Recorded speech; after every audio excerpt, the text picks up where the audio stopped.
Good day, everyone. Welcome to an episode of Obstacle Discourse with Davis and Chace.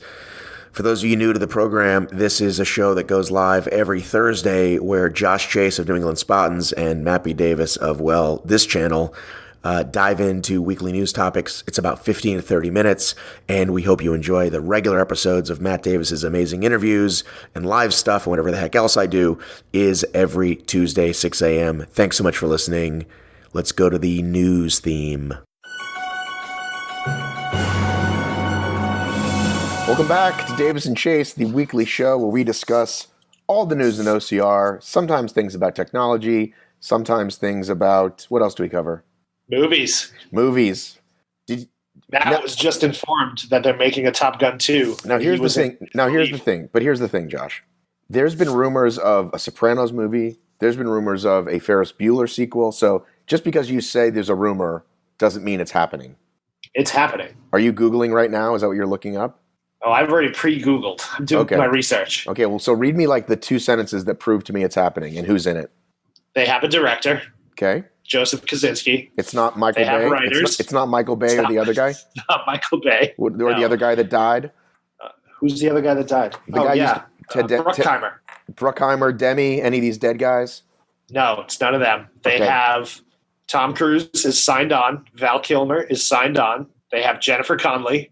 They list Ed Harris. I don't know where he's going to fit in, but I'm already in because I love Ed Harris. They also list John Hamm. Ed Harris is the man. I'm guessing that Tom Cruise is in the Viper role now, right? He has to be like the main teacher. He's got to be. Right? Yeah, he's got to be coming back as an instructor. Right. Jennifer Connelly plays his love interest because what's her name isn't available? No, they're probably married, divorced. It's like the Indiana Jones thing, right? They were together after the movie, then they're divorced. Now something will happen. I don't know. Well, no, because 10 new hot shots every week. Well, now it's like a version of $1 Million Mile. Like, what is it, a game show? No, I'm saying that Kelly McGillis, is she gonna replace that character, or Kelly McGillis is like dead and this is the new wife? Maybe she'll probably be dead, and that'll be her daughter or something. It'll be Charlie's angel. A whole other terrible sequel. Fantastic. Okay, Josh Chace, your thoughts? Terrain race interview. Everybody's talking about it. Everybody's talking about it. Hang on a second. I know you're usually below the fold so people can't see you. Are you wearing your Navy Jets jacket right now? Oh, it's an Olympic jacket. No. It's an Olympic jacket. I'm going to cut to that. Last time I cut to the clip. This time I'm going to cut to the sweet guitar. Go ahead. Well, all right. So your conversation with William, is it Spada or Sparta? It's definitely not Sparta. It's either Spada or Spada. I didn't get specific. Okay. All right, Bill Spada. Let's go with that. I'm not sold on this guy, Matt. I'm really not. I listened to the interview twice, and I listened to it on 1.5 speed, so maybe it didn't translate well, but I'm not sold on this guy as a professional OCR race owner. And here's why. The whole thing around the building a business and algorithms and models, and that all sounds like a pitch to me. And it came off too much like a pitch to me. There was no passion for OCR in this guy, which I think if you don't have a passion for the sport, it will translate into poor decisions for your race company. Now, he's got a whole bunch of other balls up in the air, right? He's got the bubble run, the glow run, the black light run, the bubbly black light glow run, like all these things. I've never seen anything from him or from any of those companies about changing lives. He used that whole, if we're not changing lives, then we're not doing anything. I don't care about money. Baloney. That is baloney. That's a tough one. That's a tough pill to swallow. And it's not like money has to be the first bullet, but in order for you to hit any of those other bullets, you have to care about money because you need revenue generation. Now, the story with his daughter and everything is like fascinatingly terrible, and that's incredibly unfortunate. And Like I get the sense where you want to take that scenario and maybe not let it happen to other people and help people out through those charitable contributions and organizations. I get that. I'm still just not sold on him, and I don't know. All right. Well, I'm gonna for the moment not choose a side and just play devil's advocate with you because I think it's worth doing. Yep. I've talked to the Rugged Maniac guys a few times. They put on a really good product. They somehow sold their company twice or got bought twice. Yep. If you talk to Rob, we love you. We love your race. Rob is not setting the podcast on fire. Do you understand what I'm saying? He is not a guy that if you met him would be like, wow, he loves OCR. He loves events. He's a very solid businessman who finds some sort of passion out of it, but it doesn't come forward in how they talk. It doesn't, but at the same time, when Rob pitches his business, he's pitching it with information and not intelligence. Maybe that's not what I want to say because I don't want to use that as a shot at the other guy. But he's a businessman, right? And he knows the business and he talks the business and he has numbers and he's got statistics to back it up. Bill is like, I've done the model. I wrote this great algorithm. The numbers work. I'm not going to tell you those numbers, but the numbers work. Right. Put him in front of the Sharks and see how it goes, and I guarantee he gets eaten alive. Dude, Matt, this company can't continue to exist giving away free races. It can't. It can't because if that was the case, right, you wouldn't have companies like Spartan and Rugged and Warrior Dash and Tough Mudder charging the amount of money they charge. And when he said we're going to be incredibly disruptive, there were just bullshit meters flying everywhere. I hate that term, especially when I just hate that term. I hate that term, and I just okay. So let's speculate. Okay, let's assume he is not telling us the truth. What is the end game? The end game is to sell off Terrain Race as an asset to some other company. Because look at it. Here's the play. If I'm a businessman and I want to pass this off to somebody else and make some sort of profit on it, because he got in late, right? He said he was in. He said he was in with Terrain Race, I think, since 2016 or 2017. So he's been in since things went really downhill. So okay, now he's got a company that either he's invested in or other people are invested in, and he's got to do something with it. So, and I'm not saying this is the case, but we've seen Terrain Race numbers plummet because of bad PR, bad execution, bad obstacles, no photos, no timing. All this bad stuff has happened. So now Terrain is in a valley, right? It's a penny stock right now. So he turns around. It really is. Terrain is a penny stock at the moment. So he turns around and goes, okay, how can I get the numbers up so that when I have to go sell this company, I can say, well, we did 600,000 competitors last year. They are not going to do 600,000 Terrain Race competitors next year. No, that's his he meant across all brands. Yeah, all brands, right. So now at the end of 2019, he can go to a potential buyer and say, hey, OCR is this great growing industry. It's booming. Look at how well Spartan's doing. We did 200,000 competitors last year, and I brought this company from zero to hero. That's my thought process. I honestly think he's pumping these numbers up in order to sell it. Those are rookie numbers. You got to pump those numbers up. But doesn't a shark or any potential investor go, well, of course you did those numbers. You were giving it away. Well, they do, but at the same time, they still like to see, right, boots on the ground. They like to see that people are interested in the product, and he's demonstrated that. Okay, and go ahead. Well, I was going to say. No, I was going to say. Well, I was going to say you demonstrated that there's interest in the industry by pointing out the fact that you saw many other, diverse individuals, yes, at this event that are there because it was free. So now they've got a whole potential market, right? A whole potential demographic to market to that they don't have the means to go to a Spartan Race or a Tough Mudder event. That was right. And so that's the part that interests me the absolute most is, other than the Joel Roll episode, it's not talked about publicly. And I do think it's, is this a silly white people, a thing like bungee jumping or, ultra running? These are like very white people things, right? And Yep. we talk about it, we joke about it, but to actually see it, and I know that it sounds like whatever, but I'm telling you, when it sort of hit me, that I was like, wow, this is a lot of Spanish speaking people, and it was whole families.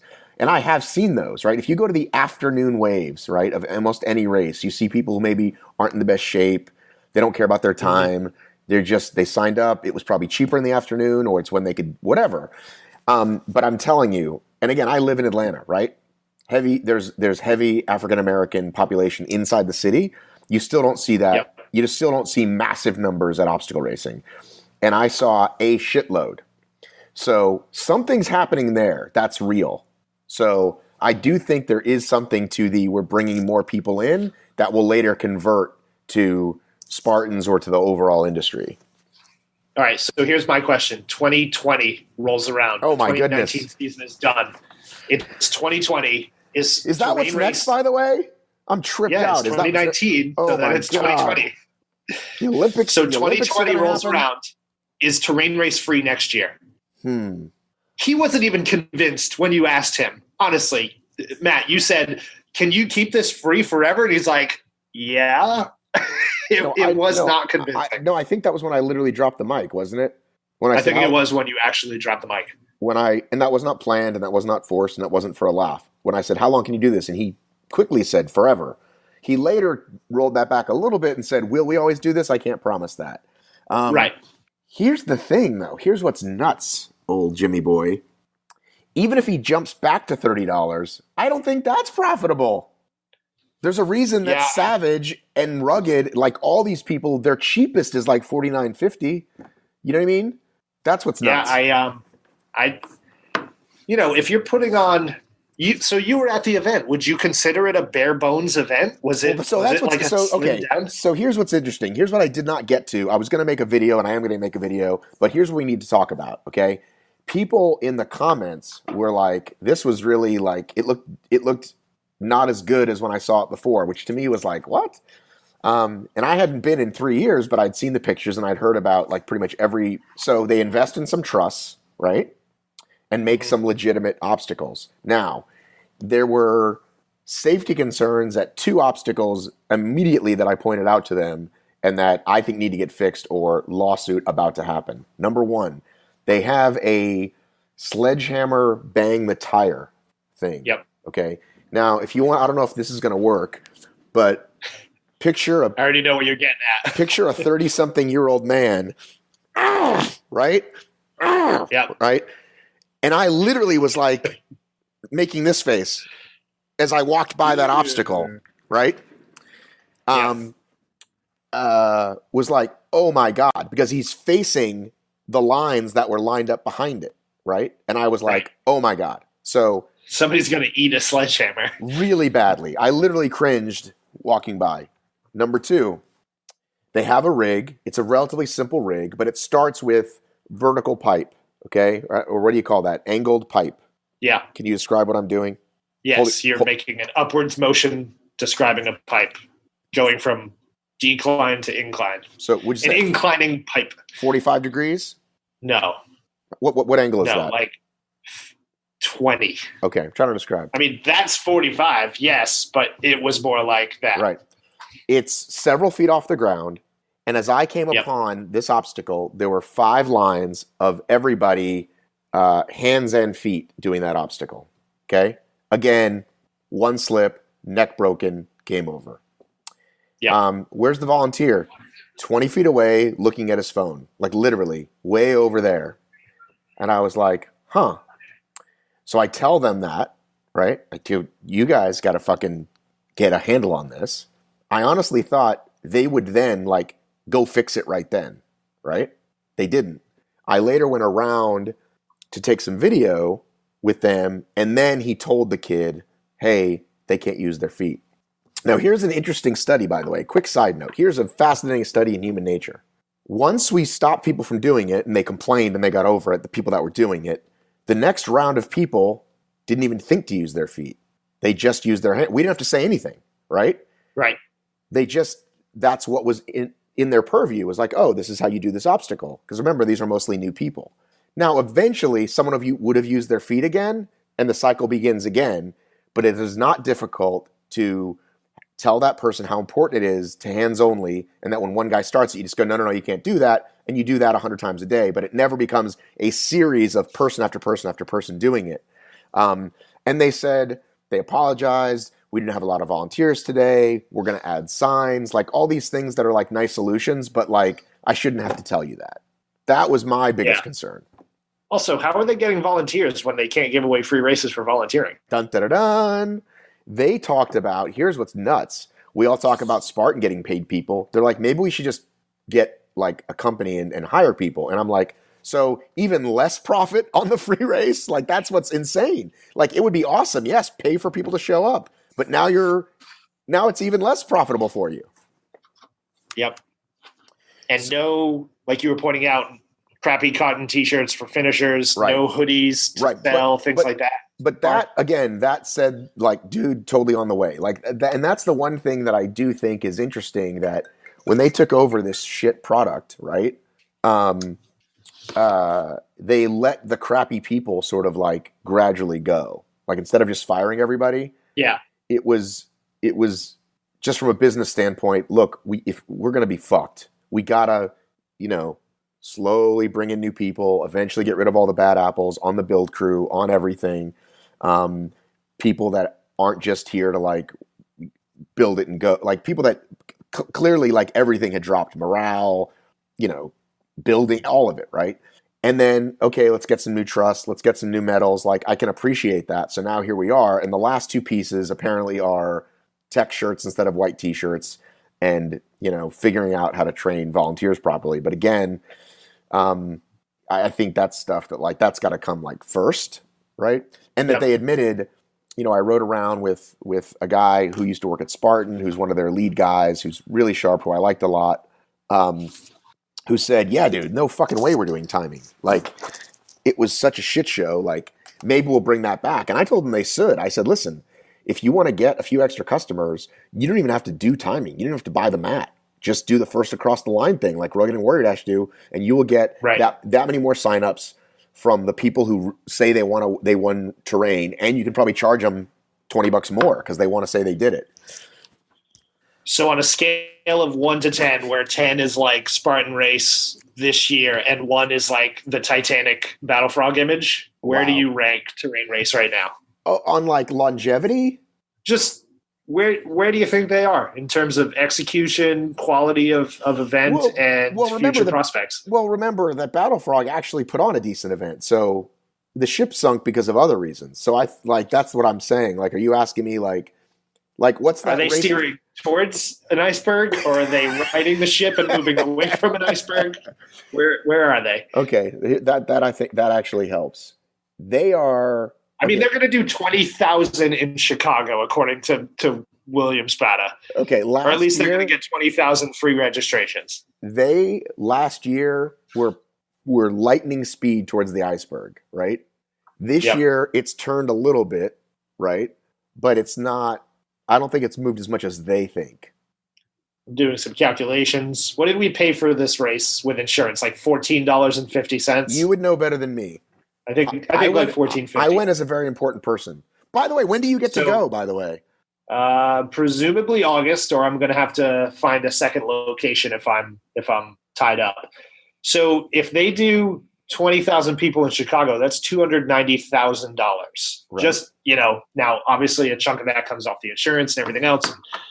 So I gotta hear from him again. You got to do a follow-up interview in like 3 months after all these events. I know they've got one in Tennessee, I think, coming up this weekend. So the Terrain Race schedule is busy and it's fast and furious. So there seems to be no signs of stopping for them right now. But I still think in the long run they're going to struggle, and I'm still not sold on this super secret algorithm. I don't know. Neither am I, and I think actually that's a good analogy, because I thought you were talking about overall, like, is Spartan makes quality obstacles and these guys, are the couch race. What was the couch race? No, I'm just thinking like health of the company. No, I know, but I thought that's what you meant. What's the couch race? The couch race. What's the couch race? Oh, come on, dude. This is the infamous Paul Jones jumping over a rotted couch obstacle race. I don't think I know of that. Oh, my God. Is it Rebel Race? Oh, Rebel Race. Yeah, friends don't let friends run Rebel Race. Okay. So you look hard enough on Craigslist, it's probably still for sale somewhere down in Florida. But that's what I thought you meant versus Spartan versus, that's what I thought you meant. But you meant the side. By the way, shout out to Dario. Phenomenal thumbnail. The Battle Frog. Greatest OCR picture of all time. Okay, let's move on. OCRWC rankings. I'm not a fan. You are. Let's discuss. It's not that I'm not a fan. It's that I understand at least. So for those that don't know, OCRWC, I'm going to have to pull up the website, but they released essentially their AP coaches poll. And if you're not familiar with the AP coaches poll, it's a college thing where coaches get to vote on who they believe is the best team in the league. I don't think they can vote for themselves, but Adrian and team put together a group of, as he put it, non-biased or some of the words similar, non-biased media personalities. You got Brett Stewart in there. You got folks from the UK, Mudstickle, all that. So they essentially pick the athletes that they believe are the best. They submit a vote. So it's not completely objective, right? They're still going to have some sort of favoritism involved to an extent. But essentially, this is a ranking of who these personalities believe to be the best obstacle course racing athlete. Now, this is also the first time they've done the poll, so there is a very small sample size in terms of people that are racing. So I consider this more of a look at 2019 before anybody's race. Now, we've seen Spartan Race obviously kick off, and we've seen Nicole Miracle and VJ Jones just absolutely running away with the field here. But this is a worldwide look at who these 5 or 6 media individuals believe to be the best athletes coming into 2019. How do you feel about it? So, all cards on the table. I was asked to be a part of this originally. Makes sense, right? Yep. And I was interested. Okay. I'm going on their website and I want to look at the poll while I talk about it. Can you send me a link? Maybe. Oh, here we go. So here's the problem. Where we go. Unlike Jack's system, which ranks actual performance, right? It is purely statistical based. Yes. And accounts for early in the year, it's going to change, right? Because his is based on difficulty against the field, et cetera, right? So Albin is nowhere in the poll, but once he races, he's going to pop in, right? And just a quick note, I looked up the AP poll, and it's super easy. It's determined by a symbol point system based on how each voter ranks the teams. A team receives 25 for first place, 24 for second, et cetera, et cetera. So I was excited about this poll. I said, you should get Jack Bauer involved because he knows more about the world rankings than anyone. And they reached out to him and said, okay. And then they said, here's how we're going to do it. We're going to give you a list of 20 names or 30 names, and then you rank those. And that's where I said, I'm not interested because that, to me, defeats the whole purpose, right? Mm-hmm. So our look at our first poll has Ryan Woods below 1, 2, 3, 4, like 4 people, right? Which I don't believe. Like Albin and Atkins. Ryan Woods is 7th in the first poll. Right. I would put him somewhere between Albin and Atkins, right? Just because he got DQ'd does not take away from how good he is, right? Okay. Rhea Coble, nowhere in the poll, right? Right. Rose gets 7th. Did get votes, just not in the top 10. Right. Rose gets 7th for a really good performance, but doesn't it seems you're relating this back to recent Spartan Race events. I truly believe that this vote was probably taken before Jacksonville, to be honest. I really do. I don't think Jacksonville had happened. I don't know this for sure. And there is some qualifications in here that this was with votes being cast monthly by the committee. The system aims to rank athletes, blah, blah, blah, before they head to the OCRWC. So as a starting point, each voter was supplied with an initial list of athletes who performed to an exceptional standard at the 2018 OCRWC. And then they had the opportunity to write folks in. I don't know this for a fact, but I kind of believe that this list was put together before Jacksonville. So that being said, everybody has blinders on and they only see what was in front of them in the last 2 weeks. So they see this list come out and they go, John Albin, Ryan Atkins, Thibaut Debouchier, Thomas Van Tonder. Why isn't Ryan Woods there? Why isn't Ryan Kempson there? Why isn't VJ Jones there? Well, first off, all you're thinking about is American obstacle course race athletes. You're not thinking about the world, which is why he's got a worldwide participation as part of this committee.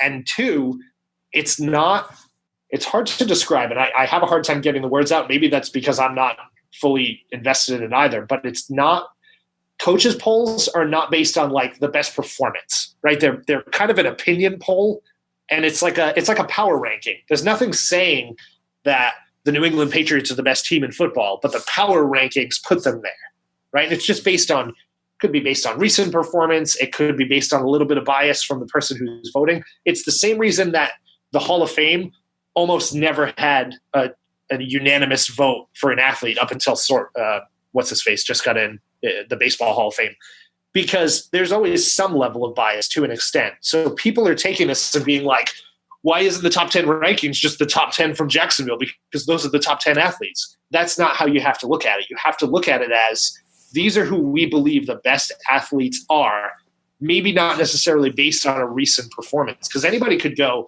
Nicole Miracle is obviously the best female runner in the world. Look at her season, right? We haven't seen Rhea really run. We haven't seen Lindsay really run. So other people still truly believe Lindsay is the best athlete. So they're going to vote for her as number one. Right. Well, listen, at the end of the day, if what they want is people talking about it, they are succeeding. Here we are spending valuable time on our program talking about it, right? Which if I was them, I would love, right? I mean, I think when Adrian put it in the Discord, which I'm sure we'll talk about, he even said, here's something you guys can beat us up over, right? But I think a good place to start would be, I don't know, last year's Tahoe, right? That'd be a pretty good place to start because a lot of these international athletes are in there. Now, again, Tahoe is only one specific kind of race, but it's still a pretty good starting point. So if you don't have Killian, right, who goes against the best of the world and is third every year, it's a little country biased, right? Like I think there's a bunch of UK people. I don't think you're ever going to not see Albin as number one because that's their guy, right? Right. And that's what people have to kind of take into consideration. They don't have to get all offended because their guy is not number one. And that's part of the conversation around power ranking, coaching's polls, and all this stuff. Well, listen, I wouldn't put Kempson up there either for one good race, right? I would not. He might not make the top, right? But Killian certainly does, right? And Rhea certainly does. So that's my beef with this poll. And it also says, here are marches and our firsts. So it says, in the months to follow, these will be accompanied with insights and newsworthy results from our committee. So it doesn't say how often.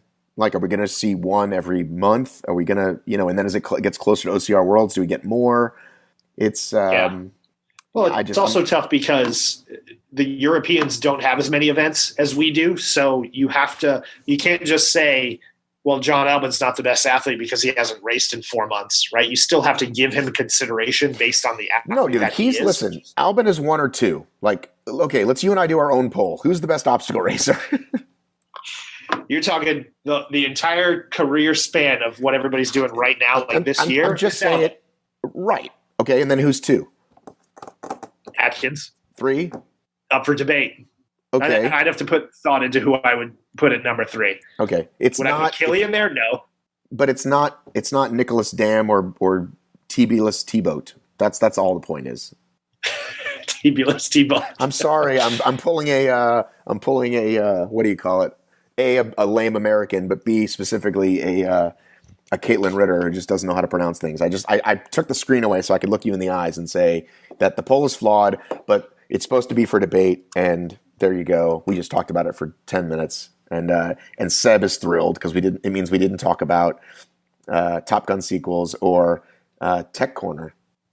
As all over the place as our topics are over the last several weeks, do you know the one topic that we constantly hit on? How much we value Seb David's opinion for our show. Because he's been on every show, I believe. Since December? Are you sure? We've been doing this since December. I almost guarantee we probably mentioned him on several of them. So I hope he's going to be at OCRWC. I'd love to meet this guy. You know how You know how my intro says the most consistent podcast in OCR? I think we are the most consistent co-hosted podcast in OCR. We might be that by default, but I'll take it. Well, wait, no, Mike and Caitlin do one every week, so that's true. But right. They don't make the claim that they're the most consistent, whereas you do. So now it's up to them to refute that. They can send you a cease and desist.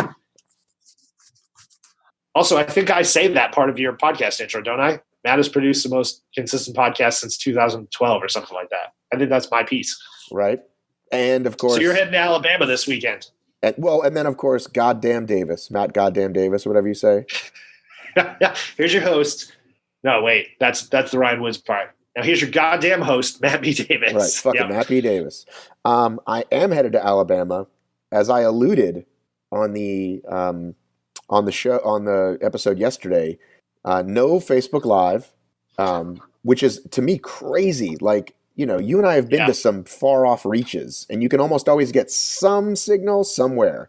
If it's that bad that they can't even do the Facebook Live, I mean, I think they could buy sat phones or something. I guess that's just too expensive, but it must be really, really bad. So, you know, you guys are gonna have to be glued to your friends' feeds. It's gonna be 2013 all over again, trying to figure out who will Athlinks even get updated if they don't have any service out there, I wonder? I don't know. What I really want to know is, like, sometimes you get 5 minutes outside of it and you're fine. And is it worth it, right? Like if it's easy on, easy off driving in, and I might do that, especially if I know Spartan isn't. So I'll know Friday when I go there, you know, drive, you go by the site before you go to the hotel, blah, blah, blah. I'll know.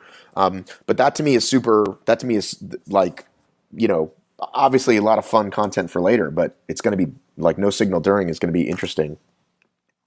Yeah, that's rough because I was looking forward to watching it, and I guess I'll have to just keep a tab on Athlinks and see if they've got updated rankings. Quick side note, I guess this may include Tech Corner. I use Athlinks all the time, and when I went yesterday, I used to be able to log in through Facebook, which is how pretty much all apps do these days. They no longer have that option. Why would a company do that? Why would a company unhave the one thing that people easily most do? Did I say that right? Yeah. There's a few reasons. It's Google and email only. Yes, and I'm fully okay with that. I've moved all of my logins to email only and away from Facebook. There's a handful of reasons. One, perception is the biggest one right now. I think people have a really bad opinion of Facebook, so if given the choice, they will probably opt away from that. But two, you also have to dedicate time and developers and coders and effort to managing that login process because there's APIs that tie it from your platform to Facebook's platform and all that stuff. And that's a waste of money, right? If people, but it must be simple. But those APIs must be simple because every app does it, whether it's your buddy down the street that has an app or a $1 billion company.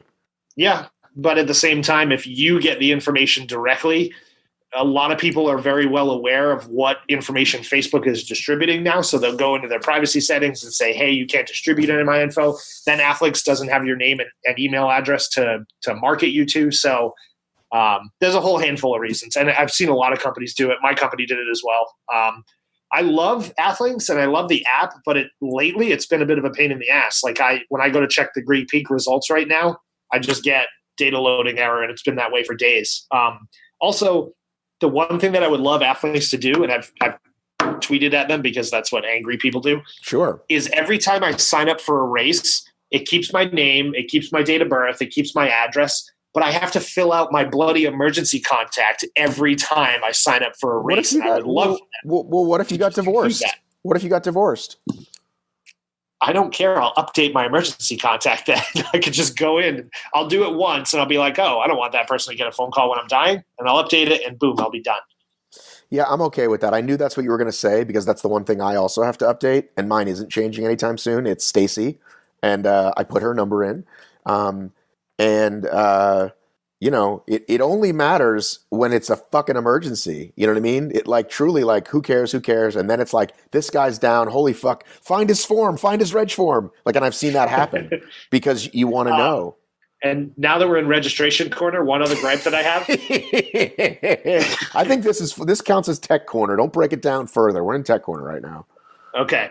So when I go through the registration process, don't auto check that little charitable donation $1 box for me. Don't try and slide in that $1 like charitable donation as if I forget about it and just skip it and hit next. That bugs me too.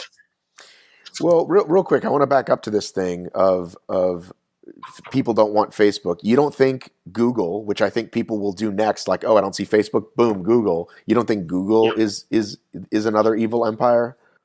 Well, do I think that they're an evil empire? Yes, but look at people's trust in Google. This is why the Facebook thing, it really makes me laugh. So the whole Cambridge Analytica thing happens a year and a half ago, and people are like shocked to learn that Facebook is manipulating them just by putting stuff in their feed. Like, good God, I had no idea that Facebook was showing me things that they wanted me to think about at all times. That aside, Google does the same thing, and Google does even worse because Google goes through your emails and markets you based on what's in your email. So, Matt, when you send an email to Stacy and be like, hey, maybe we should really, go buy this tonight, blah, blah, blah. Google goes through that information. Facebook only goes through information that you put in there. So you put in a status, I could really use a new pair of jeans. Boom, tomorrow you're going to see ads for jeans. Big shocker, right? That's how that platform should work. Otherwise, guess what? You're going to pay for it, and you don't want to do that either.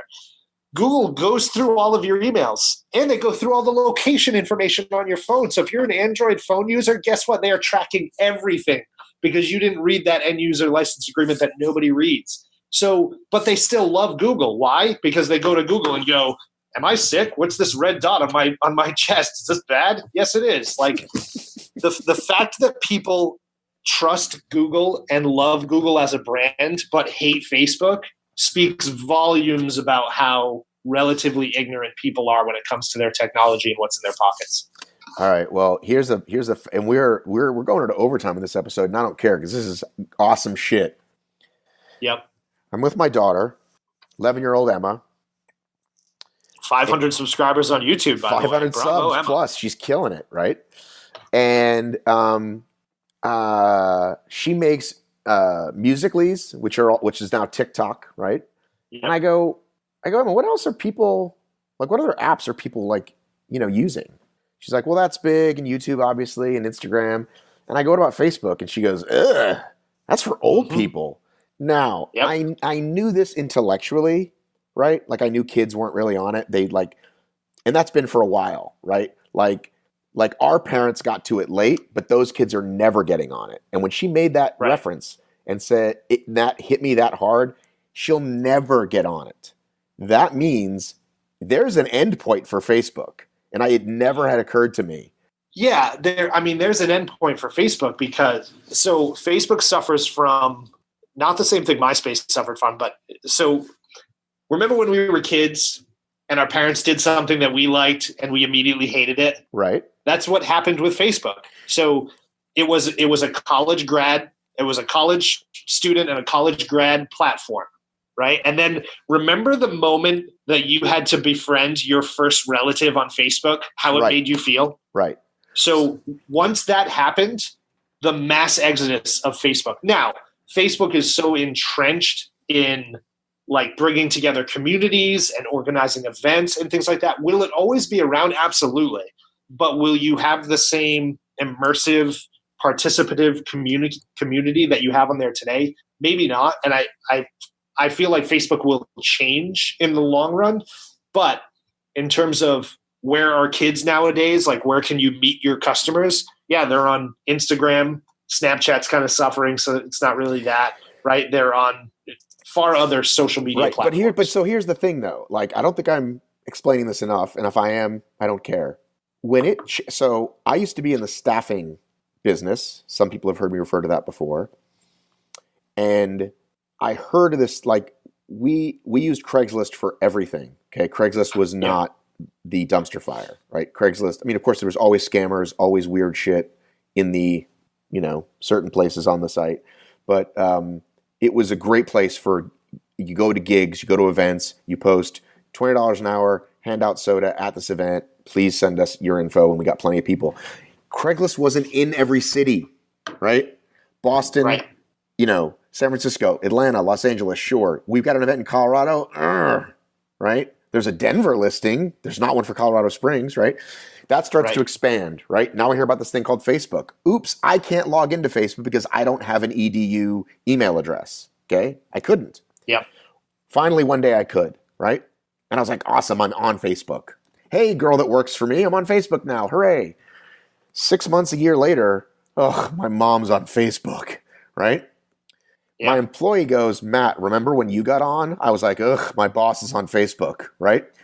But even those people didn't leave, right? Like, yes, a lot of people did, but they're still on it. That millennial girl, okay, so I'm a Gen X. Millennials were already on it. Gen X comes to it. Gen X goes big on it because, oh my God, I haven't seen this person since high school, right? Eventually, my mom, the baby boomer, whatever the fuck she is, gets on, and it's like, oh boy, now it's really whatever. Yep. But again, I was really jumped the shark. Exactly. And knowing that kids aren't on it is one thing. But for my daughter to literally have that thing, as if I said, would you like to eat this pile of dew? like I said, that phrase never just sort of hit me. That means there is a space that catches up to that.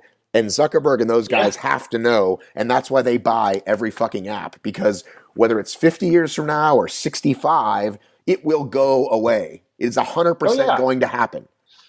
And as with any technology, as our friend would say, the freight train is coming. How can you stay in front of that freight train? Right. Well, and I think that's a perfect place to end this show. Right now that we've brought it back to Terrain Race. Great show, my friend. Great show. I think Dario needs to start working on the freight train thumbnail photo though now, just in case. With like a William Spada running in front of the freight train, looking behind him. Where will you be this weekend? I will be at home. I got a weekend off before San Antonio. San Antonio so what? San Antonio Super. Oh, Jesus. Can you do less Spartans? No, I'm doing way more this year. What about? I am going to be in Savage in early May. Okay. So I'm looking forward to that. I got, what's in April? I'm going to stop by Fit Challenge in Rhode Island, but I'm not going to run it. I just want to. Adrian's going to be there, rumored to be there, so I might stop by and say hi. I was going to be Fit Challenge in April. Rob and I had made a deal almost, and now Mutter is flying me out to LA for their first event of the year. Nice. But I think you made the better choice. Well, and I definitely want to try out. I mean, I want to check out a Fit Challenge. But what about Attleboro? I can't think of what I've already said. What about Mattapoisett? What about Chappaquiddick? Do you even know where Chappaquiddick is? Dude, I'm from Boston. So tell me where it is. I did not drown that woman. That was somewhere between Bill Clinton and Ted Kennedy. What about it's down there in the little corner there by the Cape. It's that little thing down there. You mean Martha's Vineyard? Yes. It's an island, Matt. It's off the coast of Cape Cod. Right. Okay. You didn't seem convinced. But what do you also, think? Good movie. When people say Martha's Vineyard, they mean the Cape. No, they don't. They mean Martha. You have just offended yet another conglomerate of individuals. There are two qualifiers for talking about Cape Cod, Massachusetts. If you have not crossed a bridge, you are not on the Cape. So if you live in Plymouth or Wareham, not on the Cape. I get that. I get that. I get those things. If you live on an island that you need to take a ferry to, you are not on the Cape. You are on the islands. Don't tell somebody from Martha's Vineyard that they live on Cape Cod because you will piss them off. Hey, we going down the Cape this weekend? Yeah, I got a place out in Martha's Vineyard. Can't say that? No, you cannot. Those two things are not mutually exclusive. You can't say down the Cape? Mutually exclusive. You can't say down the Cape? You can say down the Cape, but that does not mean going to Martha's Vineyard or Nantucket. I've been to both. If you have made it all the way through this episode and you reside, get Kempson on the phone right now. Get Ryan Kempson on the phone and ask him if Martha's Vineyard and Nantucket are the Cape. They are not. If I say to somebody, I'm going down to the Cape, nobody assumes I'm going to Martha's Vineyard or Nantucket. Nor if I follow that up and say, yeah, I got a great place on Martha's Vineyard, they go, why wouldn't you just say Martha's Vineyard? You don't say the Cape. You're not going to the Cape. This show a very small segment of people understand this conversation right now. This show could go for 3 hours. I'm going to hang up. I'm going to say something I never said to you, Josh. Love you, buddy. All right, bro. Love you, pal. We'll see you soon. Oh, he said it back. Okay. You know when you say it first, you're never sure. All right. Have a good weekend. Later. That was your weekly Obstacle Discourse with Davis and Chace. These do come to you every Thursday. There are new episodes every Tuesday, the full-length interview style episodes, or Me at the Finish Line, or whatever the hell else I do. Those are the regular episodes every Tuesday. Every Thursday, in your ears, Josh and I talking about the latest news. You can donate to Patreon. Go to patreon.com/Obstacle Racing Media, and that's a way for you to contribute because you love this content so much. Thanks for listening.